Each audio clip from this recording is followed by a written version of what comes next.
E é isso aí, gente. Vamos iniciar mais um episódio do nosso podcast, o episódio 2, com a nossa querida convidada, Kelviane. Seja bem-vinda, tá? E fala um pouquinho aí sobre você. Bom, muito obrigada pelo convite. Eu sou Kelviane Xavier, há 14 anos sou corretora de imóveis e há 26 anos sou alopeciana. Tenho alopecia areata desde os 14 anos de idade e de lá para cá desenvolvi várias facetas de Kelviane, inclusive profissional. E hoje eu estou aqui como sua convidada para falar um pouquinho sobre a minha experiência, não só da marca profissional, mas também pessoal. Então, Kelviane, fala aí um pouquinho sobre a tua trajetória, né? Desde o início até o momento atual. Bom, quando eu terminei o segundo grau, eu já terminei já indo para uma faculdade de educação física. Sou formada em educação física. Terminei, mas não entrei na profissão, não desenvolvi. Fui para trabalhar em outras áreas, como a área administrativa, área comercial, e daí eu conheci o corretor de imóveis, a área de corretagem. Até hoje estou na minha profissão, sou muito dedicada, e há alguns anos eu já tenho me dedicado também à questão do direito, né? Tenho desenvolvido a faculdade de Direito. E, paralelo a essas informações de profissões, eu também entrei na área do empreendedorismo em 2005, no ramo do sex shop. Fiquei com ele até agora 2022, até 2022, uma área que realmente bastante me ajudou muito aí num período de altos e baixos aí que tem um mercado imobiliário, e graças a Deus eu consegui hoje desenvolver uma profissão com mais solidez, com mais autoridade. Perfeito, perfeito. E assim, me diz as principais dificuldades que tu encontrou, né, no empreendedorismo. Bom, acredito que você pensar no empreendedorismo, você tem que pensar, a gente pensa logo na questão de desembolso financeiro. Então, esse é um dos principais o item que a gente fica mais preocupada. Por quê? Porque eu tenho que fazer investimento no produto, no marketing, na questão da logística, na questão de manter o cliente sempre bem atualizado, que você está comercializando. Então, assim, o grande problema mesmo com relação à questão do empreendedorismo é você conseguir conciliar tudo isso ao mesmo tempo. E nessa fase, para mim, no caso, foi o mais complicado, porque eu também tinha uma outra profissão. Então, assim, quando você conseguir juntar, né, tudo ali, conciliar, é um pouquinho de mais trabalhoso. Mas, como eu lhe disse, foram momentos em que eu estava muito embaixo na questão do mercado. Me ajudou bastante, consegui desenvolver, conversando com um, conversando com o outro, pesquisando, assistindo podcasts, assistindo outras fontes aí de informações com relação à questão de manuseio, de desenvolver, de criar, né, como é que eu posso dizer? De você mesmo gerir o seu próprio negócio. Então, foi uma fonte bastante interessante para mim. Consegui aí, a gente meio entre altos e baixos, mas eu consegui sobreviver. Fechei mesmo o meu produto, a minha loja, mas por uma questão mesmo de opção. De opção. E assim, em relação, você me disse que parou em torno de 2022, né? O que tu sentiu durante a pandemia? Tu teve que se readaptar? Quais foram as estratégias para que tu pudesse permanecer no mercado? Bom, aí foi o grande gargalo, né? Eu acredito que foi realmente para muitos empreendedores aí que trabalhavam com ramo online. Caiu muito o número de vendas, muito, foi bem significativo no período mesmo da pandemia, no auge da pandemia. Acredito que as pessoas realmente estavam resguardando a questão de dinheiro para fazer outras prioridades, para terem outras prioridades, e até aí tudo bem. Só que no meio disso entrou muito forte a questão do comércio online, principalmente internacional, a competição com relação à questão de vendas. E isso atrapalhou muito o mercado do ramo de sex shop local. Então, assim, realmente aí foi o meu grande gargalo, e daí realmente uma opção de deixar esse ramo foi mais por essa competitividade um pouco injusta. Compreendi. E assim, tu acabou que optando por a tua outra atividade, que é a corretagem. E na corretagem, você também sofreu as mesmas consequências que no ramo empresarial? No período da pandemia? Sim. Por incrível que pareça, foi um salto. O mercado imobiliário, ele vinha, antes da pandemia, pré-pandemia, ele vinha num momento de ascensão. muito lento, mas ele vinha no momento de ascensão, que ele já estava no momento, tinha passado por 5 anos num período muito baixo, mas ele estava vindo, mexendo no mercado, né, na economia, ajudando tudo. E quando veio a pandemia, nos primeiros 4 meses da pandemia, todo mundo entrou em choque. Pronto, agora é o fim da profissão, é o fim da minha profissão, eu pensei, vou ter que ver como é que eu vou ganhar dinheiro com outra coisa. E passado esses 4 meses, nós vimos um salto de vendas muito grande.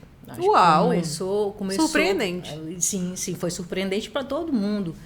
O mercado imobiliário ele conseguiu trazer a economia para outro patamar. E isso não foi só aqui em Fortaleza, não foi só no Ceará, isso foi no Brasil, quiçá no mundo, tá? O mercado imobiliário ele conseguiu tirar aí a gente de uma fase muito ruim e o número de vendas começou a crescer, a procura, a demanda, a oferta tinha muito, por quê? Porque a gente estava no momento de ascensão, então tinha muito produto no mercado, produto que estava 2, 3 anos para ser vendidos, já tinham sido entregues e não estavam sendo vendidos. E na pandemia vendeu tudo.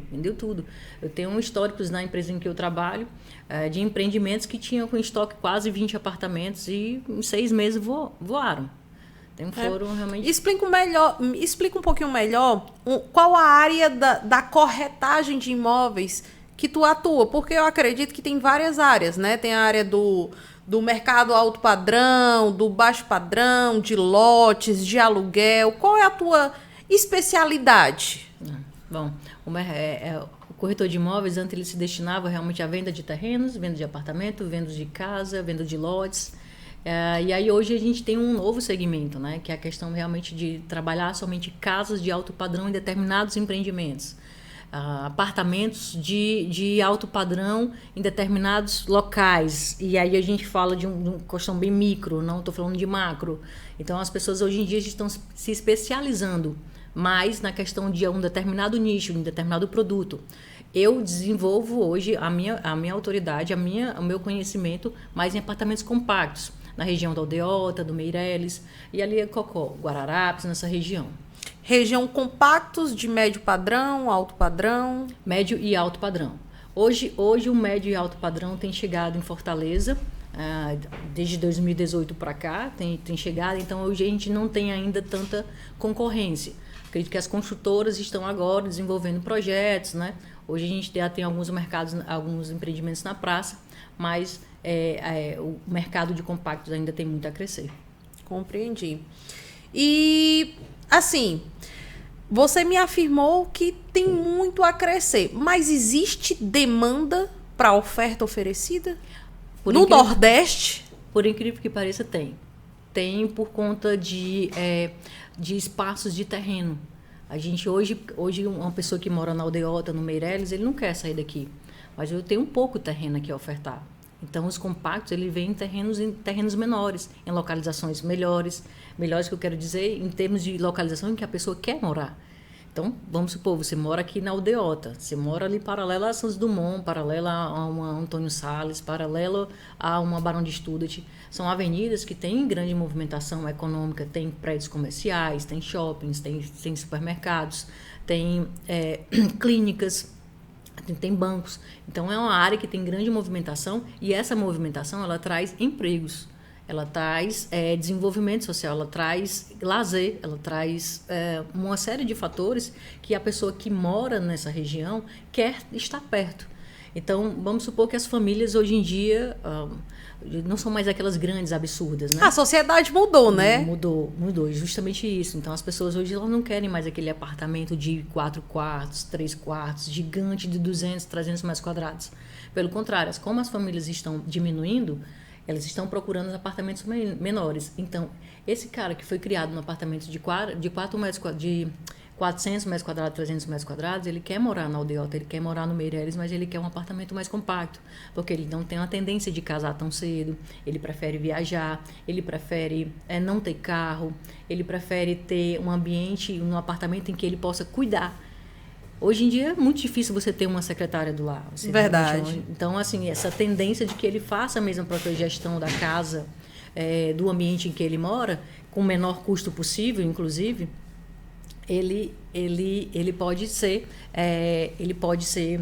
morar na Aldeota, morando num apartamento compacto. Então, assim, é essa a tendência. E é uma tendência irreversível, porque não é só aqui do Nordeste, não é aqui só do Ceará. É uma tendência que já vem aí há alguns anos em São Paulo, por exemplo, né? É outras capitais. Inclusive, um dos metros quadrados mais caros do Brasil é em São Paulo, na Avenida Paulista, sim, né? Sim, sim. E lá não para de lançar compacto. Né? Tem compactos lá de 10 metros quadrados, 12 metros quadrados. Uau. E né? dá para viver em um apartamento? Você não vive. Você realmente, assim, não é uma coisa para você viver. Ah, não, eu estou na minha casa, estou curtindo minha casa. A proposta não é essa, A proposta né? não é essa. A proposta é o macro do empreendimento, né? O entorno do que ele está. Então, a pessoa passa o dia trabalhando, ela chega em casa, quer descansar e dormir, ponto. Se ela quer receber alguém, ela vai num ambiente comum do próprio condomínio. E aí é como se fosse o ambiente comum do empreendimento, ele se torna uma extensão do apartamento dele. Então, a pessoa que tem um apartamento de 1 quarto, outro de 2 quartos, de 3 quartos, vão usar o mesmo ambiente comum. Então, a ideia é essa, que você realmente tire de dentro do apartamento áreas que você raramente usa, porque quando você vai receber alguém, você não recebe todos os dias. Verdade. Né? Então, assim, quando você vai receber alguém, um familiar, um amigo, fazer uma socialite, você realmente pode puxar para essa área externa do apartamento e daí você curtir tudo aquilo, usufruir, sem precisar, inclusive, ter pago para mobiliar.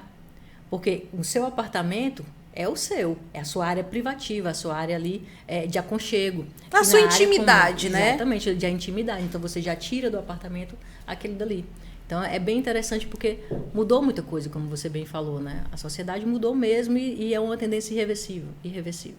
Então, a proposta dos compactos está atualmente aí no cenário e veio para ficar. E com certeza. Só tende a melhorar. Então, assim, é um nicho que você hoje é especialista. Sim. E pretende continuar, obviamente. Pretendo, sim.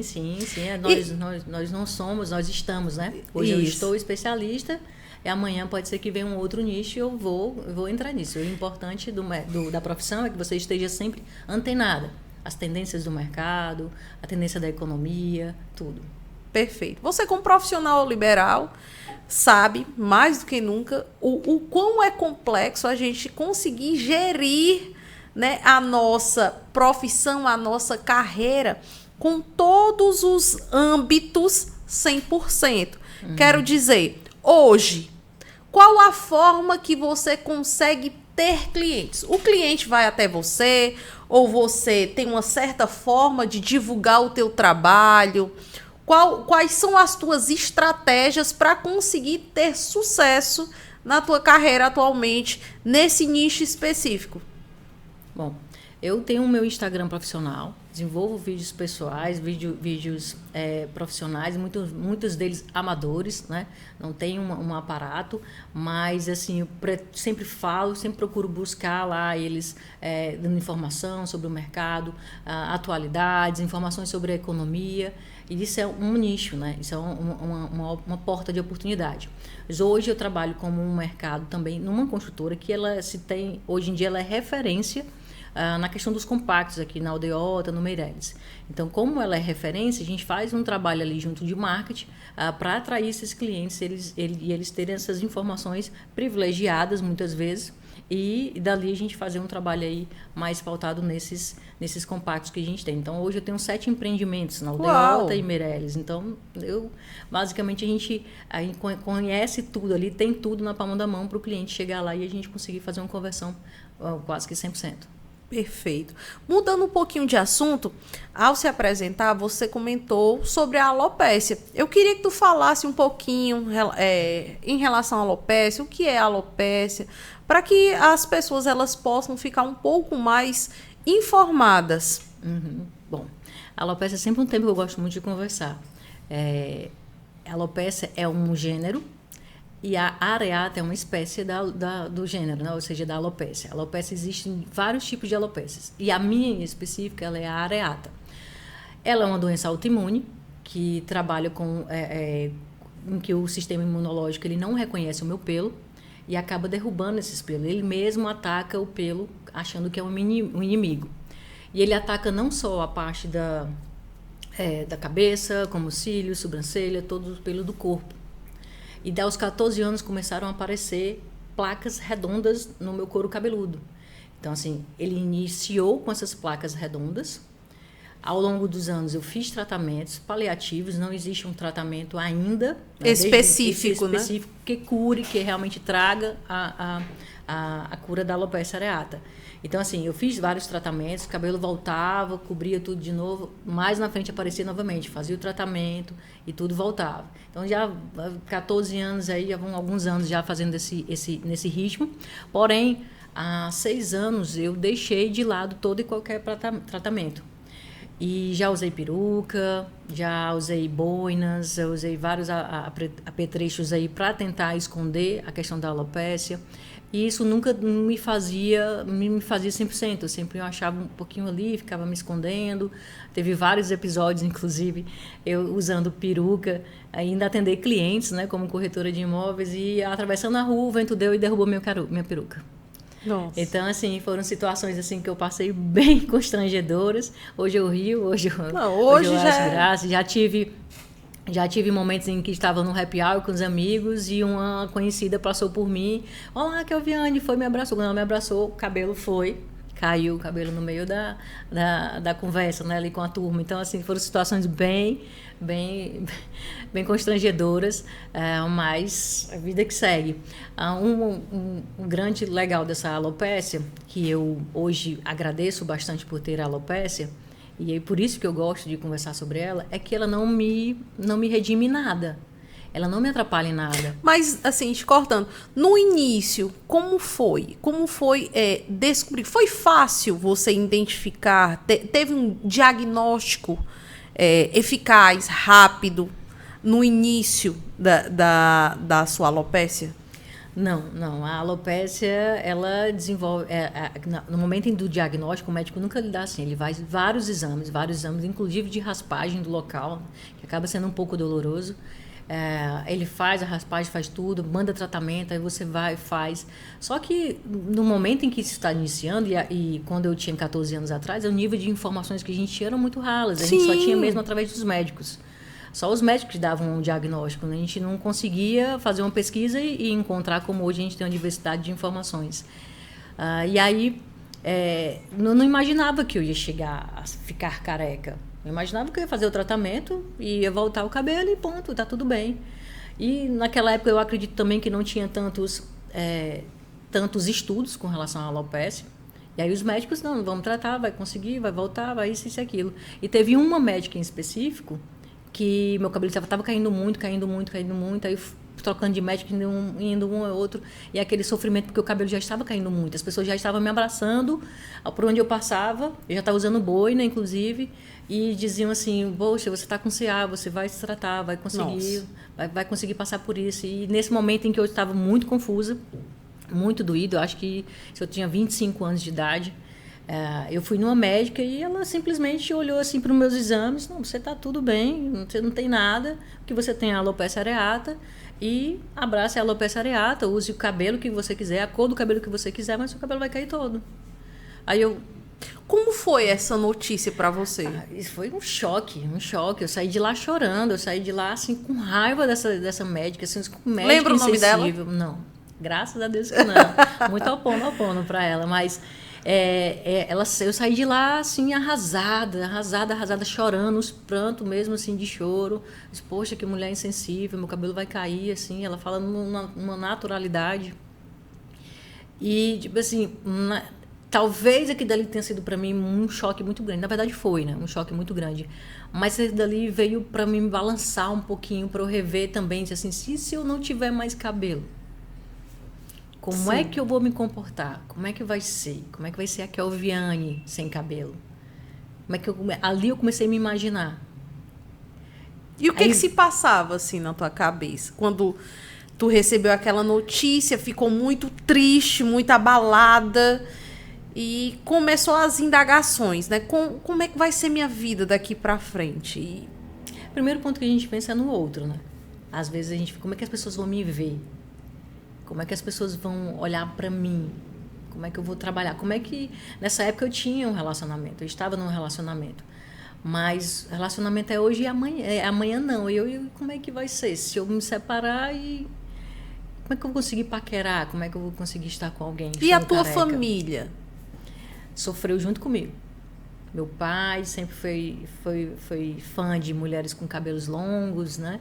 E ele me vê com cabelo pouco, ele sempre chorava. Minha mãe também chorava muito. Minha mãe sempre teve cabelo muito bonito.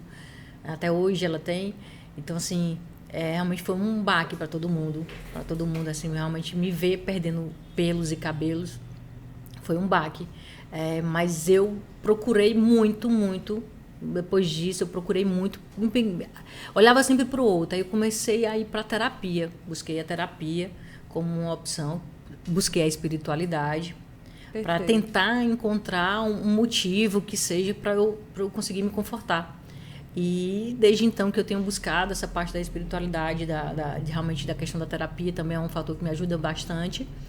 Mas a gente nunca para, né, de querer se cuidar. Verdade. Mas eu consegui, ao longo de mais 6 anos, que tenho já quase os 10 anos que ela chegou para mim e falou isso, eu consegui ressignificar a alopecia para mim.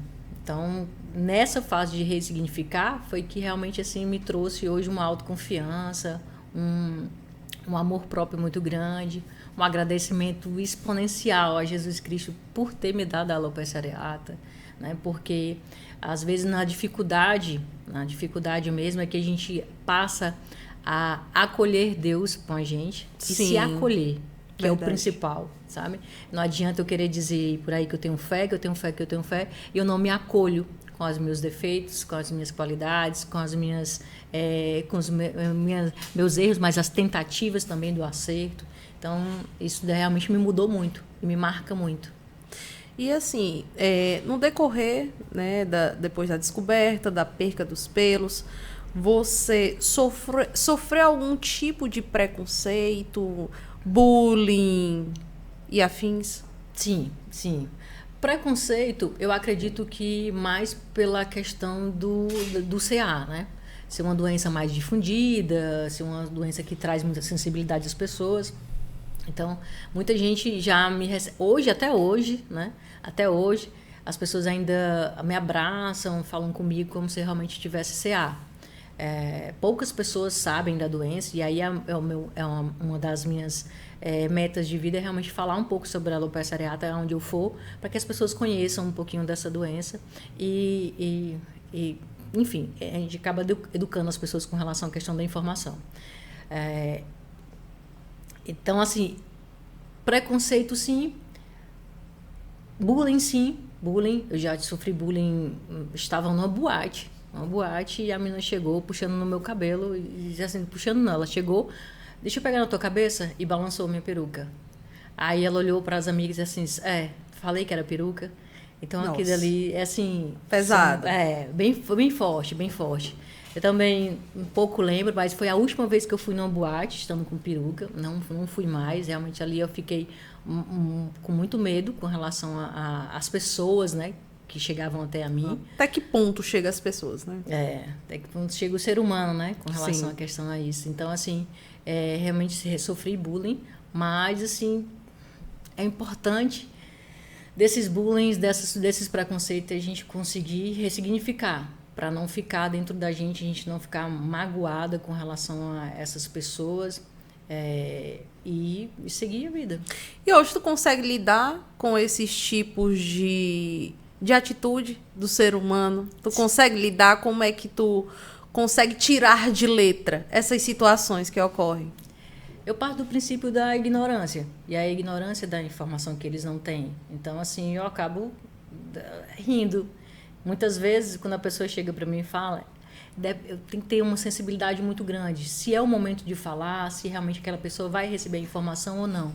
Dependendo do jeito que eu vou falar também, se ela vai entender ou não. Então, eu acabo tendo essa sensibilidade. Se uma pessoa chega para mim me abraça e diz, olha, eu tenho uma sensibilidade, eu tenho um familiar na minha família, eu tenho um familiar que está com CA, que faz o tratamento, ele vai se recuperar e você também vai se recuperar. Então, eu vejo que aquela pessoa está tão sensível, vejo que aquela pessoa está tão imbuída na dor dela, que se eu chegar e dizer assim que não ela vai se constranger e ela vai ela vai ficar assim, tipo Nossa, assim, o que foi que eu fiz? Próximo, né? Exatamente, ela vai achar que me agrediu de alguma forma. Então, eu acolho aqui dali, eu digo, poxa, que massa, muito obrigada, que Deus abençoe você e sua família, que ela se recupere 100% e vamos em frente, vamos seguindo. Então, assim, eu acabo dando força também para essa pessoa, que eu sei que ela está sentindo uma dor da família e me saio também numa boa. Então, tem momentos em que eu não consigo falar, por conta de sentir mesmo que a pessoa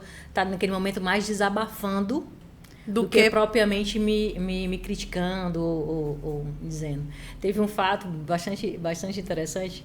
Eu estava numa loja fazendo uma compra e a mulher pediu para que eu ajudasse ela, porque ela estava levando umas coisas que não dava para ela levar até o caixa. Aí eu peguei, levei até o caixa, ela olhando para mim, aí ela disse assim, por que você é careca mesmo? Tipo assim, do nada. Ela, pá, por que você é careca mesmo? Aí eu disse, porque eu quero. A senhora gostou? Aí ela, não, porque é estranho. Eu digo, mas... É gosto, né? Aí ela, tudo bem. Então, tipo assim, ela ficou meio que errada. Então, naquele momento, ele não ia explicar pra ela o que era. Ela foi tão estranha o jeito dela falar, porque eu quero. Porque eu quero. Inclusive, eu até digo que é porque eu quero mesmo. Porque Sim. se eu não quisesse estar careca, eu estava usando peruca. Exato. Então... E hoje, com tantas tecnologias existentes aí, né? Quem sabe daqui a pouco ele não Verdade. Implanta, né? Então, eu acompanho as redes sociais e um dia eu vi um fato que eu achei, assim, muito interessante. Eu não lembro a narrativa, mas era em relação a você tava dirigindo e parou, né, no trânsito, alguma coisa do gênero, e chegou uma criança para você. Tu poderia aí dizer como foi, de fato, o que aconteceu naquele momento? São vários episódios com crianças, vários mesmo. E um desses realmente me chamou muita atenção, porque eu estava no meu carro e era por volta de 11 horas do meio-dia, com os vidros todos baixos, porque eu estava com problema no ar-condicionado. E aí, com o vidro todo baixo, eu passei por uma determinada rua que tinha muita criança movimento saindo da escola. E lá veio uma meninazinha aqui com a mochilinha e eu realmente não vi ela se aproximar. Quando ela chegou no carro, colocando a mãozinha assim, disse, tia, a senhora é careca porque tá cheia de piolho? Eu comecei, aí eu, não. Aí o sinal abriu, ela correu. Mas a ingenuidade é muito legal da criança. Eu acho isso perfeito, sabe? Eu acho que a gente não nasce com maldade, a gente não nasce com preconceito. Então, eu faço rir. É verdade. E também a gente tem que ressaltar, né, que tem crianças também que desenvolvem, não sei se a palavra correta é essa, desenvolvem a doença, é uma doença autoimune, sim, não é isso? E, assim, qual o conselho que tu daria para essas crianças, ou até mães, pais, né? Qual o conselho que você poderia dar para ajudar? Né? O que tu falaria neste momento? Porque hoje você já passou por um processo. Então, você tem uma certa experiência. Né? Sim, é verdade. Eu tenho muitos que me acompanham que são crianças, são mães de crianças que estão desenvolvendo a alopecia areata. E é até interessante que realmente eu tenho visto bastante. Né? Não sei se é porque você acaba atraindo pessoas assim, ou se realmente o número de pessoas portadoras de alopecia areata realmente tem se expandido, né? Mas crianças que já nascem com alopecia areata, tem acontecido. Com 2, 3 anos desenvolve. Eu conheço uma criança linda, maravilhosa, né? Fiz até um dia desse uma live com ela, falando sobre a questão da alopecia. Ela é realmente a menina linda, de capa de revista. E ela caiu o cabelo todo, ela é 100%. Então, a alopecia tem uns níveis de alopecia, né? Ela é 100%, ela é universal, ela não tem pelo algum no corpo. Eu ainda tenho alguns pelinhos aqui e acolá, ainda tenho que raspar minha cabeça todos os dias. Então, assim, ela não tem nada, né? E ela é uma alegria em pessoa. Ela tem hoje 8 anos de idade. Ela começou a aparecer desde 3 anos. Então, ela é uma alegria em pessoa. A mãe dela diz assim, quem me dá força, quem me deu sempre força foi ela. Uau! Por isso que eu te digo, as crianças, a gente não nasce com preconceito, a gente não nasce com isso. Realmente, quem coloca isso na cabeça da gente é a sociedade. Então, o meio que a gente está ali. E foi muito interessante a mãe dela sempre falar, ela sempre me deu força, mas eu sempre vi a mãezinha sendo forte, conversando com ela, tentando deixar as coisas assim mais leves, porque é o que a gente precisa, deixar as coisas mais leves. Não esconder dela a questão do fato dela ser careca e outras pessoas terem cabelo.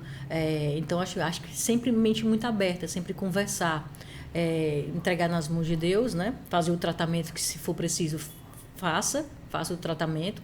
Não é uma coisa que realmente pode dizer que não faça o tratamento, tem que fazer o tratamento, tem que ir busca, tem que realmente o médico diagnosticar. Não adianta só procurar nas redes sociais, como tem muita mãe me procurando, perguntando, meu filho tá assim, tá muito parecido, é alopecia. Eu digo, não sei. O ideal realmente é você procurar um médico. Procurar um especialista. Né? Ali a gente tem mais ou menos uma referência nas redes sociais. A gente não pode tomar aquilo como diagnóstico. E uma outra coisa que eu sempre gosto de ressaltar é que, tipo assim, seja criança, seja adolescente, seja adulto, não é porque ele apareceu com um foco de alopecia, como eu lhe falei no início, que é uma parte redonda no nosso couro cabeludo, que ela aparece. Conheço gente que teve uma vez um episódio de alopecia areata, fez o tratamento e nunca mais voltou. Às vezes pode ser também por estresse ou por outra situação. É bem comum ser por estresse. Muitas vezes mulheres que estão ali perto do casamento e há muita coisa para resolver, não sei o quê, ela desenvolve a alopecia areata por conta do estresse.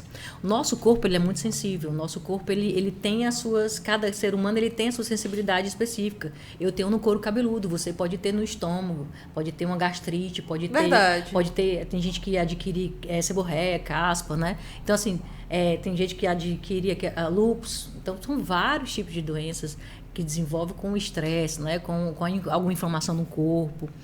São as doenças autoimunes que a gente costuma dizer. Então, assim, não é porque a pessoa me vê careca hoje que ela viu esse episódio lá e vai ficar careca. Então, uma característica muito forte da alopecia areata que eu costumo sempre ressaltar, sempre que eu posso, é que ela é imprevisível. E cada caso é um caso, obviamente. Cada caso é um caso. Eu estou aqui hoje careca, mas amanhã pode ser que meu cabelo volte todo normal e pronto. E volta. Pode ser que ele volte cabelo liso, encaracolado. Não sei. A alopecia ela é muito imprevisível, então a gente não dá para radicalizar com relação à questão. As pessoas se assustam muito quando me veem careca. Eu tenho uma alopecia areata, eu vou ficar careca também. Eu disse, não, calma. Cada caso é um caso.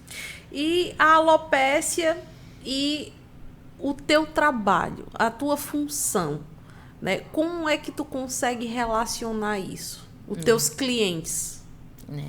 No começo foi muito difícil. No começo da corretagem eu tinha cabelo. Em seguida eu não tinha mais cabelo, né? Eu usava peruca e fazia os atendimentos. E hoje estando careca, que eu noto um pouquinho mais das pessoas meio que curiosas para saber o que é alopecia, o que é aquilo ali que está acontecendo comigo, né? Hoje mesmo eu tive um atendimento e o rapaz parou ali o atendimento e disse assim... Ele fez uma pergunta do trabalho, né, do imóvel. A segunda pergunta foi bem clara. Ele disse assim... Uma segunda pergunta que eu quero fazer, eu acredito que é bem comum as pessoas te fazerem. Por que você está careca? Né? Aí eu vou explicar. Tem uma doença autoimune, assim, assado. A maioria dos clientes perguntam? Não. Eles ficam calados. Mas tu acredita que eles sentem vontade de perguntar? Sim. E sempre quando eu percebo que eles estão assim, querendo perguntar, estão com medo, eu mesmo já coloco. Eu mesmo já coloco à frente. Olha, eu tenho uma alopecia areata. Então, porque às vezes eu acho que a pessoa fica com medo de estar com CA. E aí, às vezes, pode achar que fica com pena. Não, ela está aqui visitando a obra com a gente, ela está com CA, ela não poderia estar aqui. Poderia impactar nos teus resultados, Exatamente. Né? Até entregando um trabalho, talvez, que eles achassem que eu poderia me prejudicar. Né? Sim. Em termos de tratamento, né? Porque quando tá careca, assim, realmente já é uma fase assim que a pessoa faz uma quimioterapia, tá terminando, alguma coisa assim. Aí eu já coloco logo que é para eles ficarem mais calmos e a gente desenvolver um atendimento legal. Perfeito. E assim, qual a tua perspectiva de futuro em relação à corretagem? Eu vejo... Complementando a pergunta, com a inteligência artificial. Eu vejo que, por mais que venha muita tecnologia, inteligência artificial, ela nunca vai substituir isso aqui. Esse tete-a-tete. Esse tu acha importante? esse tete a tete, Sim, olho no sim, olho. Sim, até porque nós somos humanos. Sim. Por mais que, como eu estou lhe falando, por mais que a tecnologia ela venha avançando em muitos fatores, que eu acredito que também é outra coisa irreversível, né? A gente vai ter aí, a gente assiste filmes aí, muitas vezes, há pouco tempo a gente assistiu os Jacksons. Quem diria no telefone que você fizesse aqui uma mensagem e olhasse aqui, né? Então, assim, realmente, realidade. Então, o quê? 25 anos?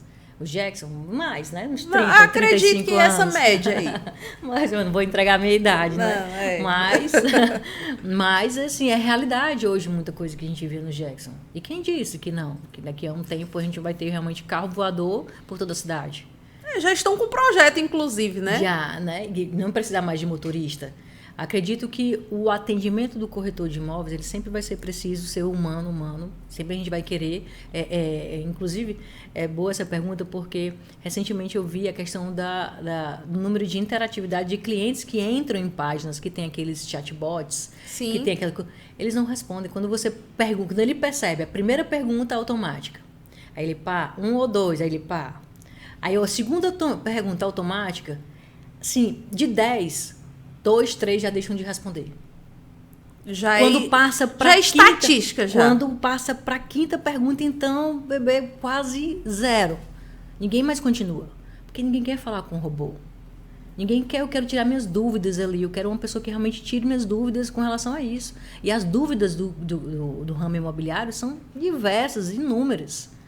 É você falar da economia, é você falar de um índice, do INCC, é você falar de um financiamento, é você falar de uma obra, como é que ela é feita, quantos anos ela termina. Então, são coisas assim que, muito raro, a inteligência artificial ela vai conseguir te deixar próxima do cliente. Compreendi. O corretor de imóvel ele tem que ser corretor, né? A princípio, ser corretor, psicólogo, contador, advogado, economista, correspondente bancário, psicólogo. Sim. E afins. E psiquiatra, né? Viu? Às vezes é de extrema importância, né? Então, assim, tu acredita que sempre será necessário ter essa... Eu acredito que todas as profissões elas vão ter uma balançada. Sabe quando um vento dá numa árvore e aí cai umas folhas secas, faz uns frutos secos? Pronto. E aí aquele que não está preparado, aquele que não estiver, né, bem estruturado, bem fincado, ele vai ter que mudar de profissão. Ele vai ter que procurar outra história. Então, e aí que se separa quem são os... Não digo quem são os bons, é quem está preparado. Quem está preparado para essa mudança. E aí, como eu te disse que a questão dos compactos do mercado, ele veio para ficar, ele veio. Mas ele pode durar aí 5, 10 anos, 15 anos. E depois, Kelviane? Ser especialista em quê? Eu não posso parar. Eu tenho que estar de olho no mercado, tenho que estar de olho no que está mudando. Acredito. E assim, é aquela coisa que você acabou de falar. Vai ter que ser bom. Né? O que é ser bom? O que é ser competente no mercado imobiliário? Para mim, eu conheço muita gente boa. Muita gente boa. O que é ser bom? Para mim, Érica, ser bom é você prometer algo e cumprir aquele algo. Né? Não quer dizer que a pessoa seja competente. Isso é a pessoa ser boa, né? E acredito que você ser competente no ramo imobiliário e afins também, tá? Todas as profissões. Ser competente, além de ser bom, você tem que aparecer. É de extrema importância você aparecer. Fazer que nem quando a gente era criança e os nossos pais, a gente fazia alguma arte, né? Como diz o cearense, fazia alguma arte. Menino, para com isso, quer aparecer? Né? Que acaba gerando um bloqueio na gente. E, na realidade, aparecer não desta maneira. Né? Aparecer para mostrar, sim. Mas aparecer é ter competência? Não. Aparecer para você mostrar que você fez um bom serviço. Você fez a venda, você fez todo o trajeto da venda. Você fez o atendimento, você fez a venda, você fez o pós-venda e ainda continua o corretor daquele cliente para toda a família. Então, você fez todo o trabalho, você apareceu e você não precisou dizer que você é bom. Sabe quem disse que você é bom? O seu cliente fiel. Eu acredito que todo esse ciclo se chama de competência. Aí sim, você tem competência. Porque gente boa tem em muitas esferas. Tem muito corretor bom. Agora, competente, a gente conta nos dedos. E assim, eu tenho acompanhado a tua trajetória e eu vejo que você foi destaque em algumas empresas. As empresas que você passou. Né? Se você puder falar também um pouquinho da tua trajetória em relação a como ser destaque, a como ser a pessoa diferente. Qual as estratégias que eu adotei para ser diferente? Explana um pouquinho aí pra gente. É bem interessante você falar sobre isso, né? Sobre a questão do ser especialista. Né? Hoje eu sou especialista de compacto, estou dentro de uma construtora em que eu me destaco com relação à questão dos compactos por conta que eu estou nela. Anterior a ela, eu trabalhei numa outra empresa que desenvolve projetos de cidades inteligentes, né? Não só no Brasil, mas no mundo. E ela iniciou que o projeto é no Ceará. Então, estava chegando uma coisa muito nova aqui no Ceará. Então, eu já gosto de coisas também de desafios, de trazer umas tecnologias, trazer realmente uma pegada diferente. Então, eu passei um bom período nessa construtora. E eu lembro que no primeiro ano que eu cheguei lá, era por volta de agosto, setembro, não tinha um cliente, não tinha nada. Então, ia desenvolver aquele projeto que ficava a 60 quilômetros, que fica a 60 quilômetros de Fortaleza. Então, o público local dificilmente ia querer comprar um lote nessa região.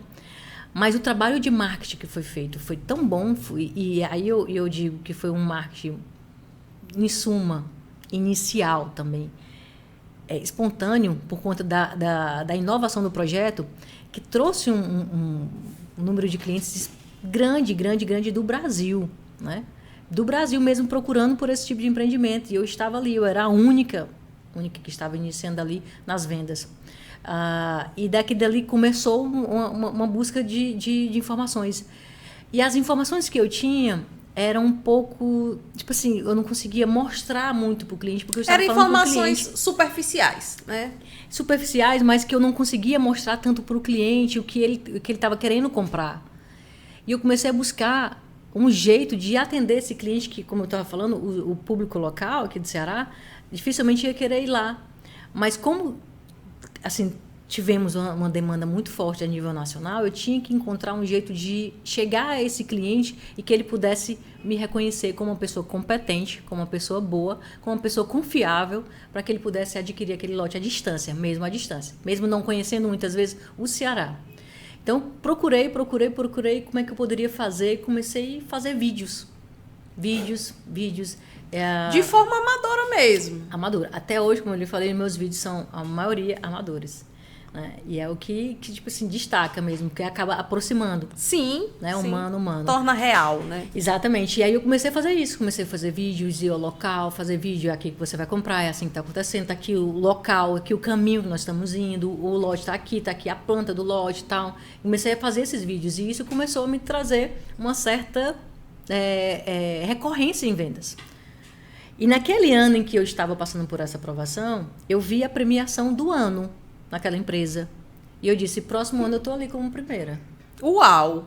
Como é importante, como a palavra tem poder, sim, né? Sim, Você olhou para aquilo ali não com um ar de inveja, não. mas como uma meta e como um objetivo. Sim. Como é importante a gente ter isso. E isso traçado na nossa vida, né? Sim. E então? E aí, próximo ano, no fim daquele ano, isso é agosto, setembro, eu já estava no pódio.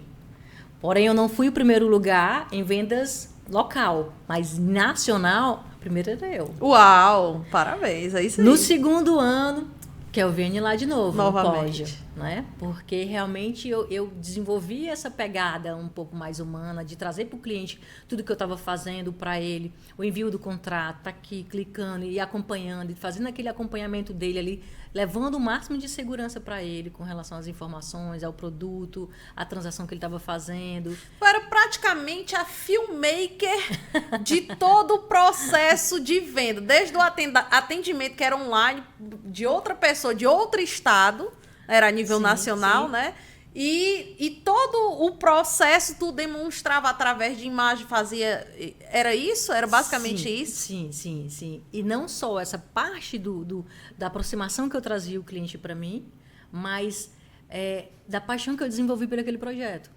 Né? Até hoje eu sou apaixonada por ele, porque eu acredito muito naquele dali, eu acredito muito naquele produto, tanto que ele está realmente um sucesso de vendas aí, assim, não parou só nele, criaram outros aqui no Ceará. Sou uma fã gigante mesmo daquela empresa com relação a esse lote. Fim de carreira, como nós temos assim com relação à questão de Temos ciclos, ciclos, né? Ciclos. E o ciclo acabou. E eu fui realmente para essa outra empresa que eu estou hoje, que eu também sou muito apaixonada pelo tipo do produto. E eu acredito que o que traz mais sucesso, sabe, Érica, com relação à questão de um profissional, é ele amar o que ele faz. Amar o que ele vende, ele gostar, ele comprar. Ele realmente passa para o cliente, nesse olhar aqui que eu estou tendo com você, é realmente a credibilidade do que ele está comprando. Uau! É essa a mensagem que a gente tem que dar hoje, não só para o profissional como corretor de imóvel, mas o profissional como um todo. É ele gostar do que ele faz, é ele realmente passar a segurança para o cliente e que os olhos da gente brilham. Quando a gente fala de um determinado produto que a gente gosta, que a gente acredita, o olho brilha. Então, no momento em que o meu ciclo terminar na empresa que eu estou hoje, com certamente eu vou encontrar uma outra empresa, um outro local, ou eu mesma vou trabalhar, desenvolver meu trabalho de forma independente, com a mesma paixão, com o mesmo amor, sendo focada, sendo especializada numa determinada área. Que seja do compacto, que seja do apartamento de médio, de alto padrão, eu estarei lá, amando o que eu faço. Perfeito. Ótima colocação. E é isso. Kelviane, desde já, né, eu gostaria que você falasse assim com a nossa audiência, desse uma palavra aí com a nossa audiência. E desde já te agradecer, tá? Te agradecer pela presença, pela disponibilidade, por tantas informações, testemunhos, né? Abrir aqui um pouco da sua jornada para nossa audiência, tá? E a palavra é gratidão. Então, assim, se você puder falar aí com a nossa audiência, falar um pouco o que você acha, o que você espera, eu te agradeço. Muito obrigada mais uma vez aqui, né, também pelo convite, pelo desenvolvimento desse papo, foi muito legal, foi muito interessante. A gente abordou a parte profissional, pessoal também, porque a alopecia é uma área muito pessoal, e eu acredito que a gente está trazendo informações, trazer conhecimento para o público, e hoje você me deu a oportunidade de realmente eu falar sobre a alopecia, né? Eu acredito que vai chegar a muita gente, e essa é uma das missões em que eu estou desenvolvendo, que eu peguei para mim, é expandir, né, divulgar, educar as pessoas com relação à questão da alopecia. Então, assim, muito obrigada mesmo pela sua abertura aqui no seu podcast. Eu desejo muito sucesso, muito sucesso. Eu acredito que aquela porta que você abre para mim, abre para os teus convidados, essa porta certamente ela vai estar aberta e escancarada cada vez mais para você, que é a porta do sucesso. Kelviane, gratidão mais uma vez pela sua presença.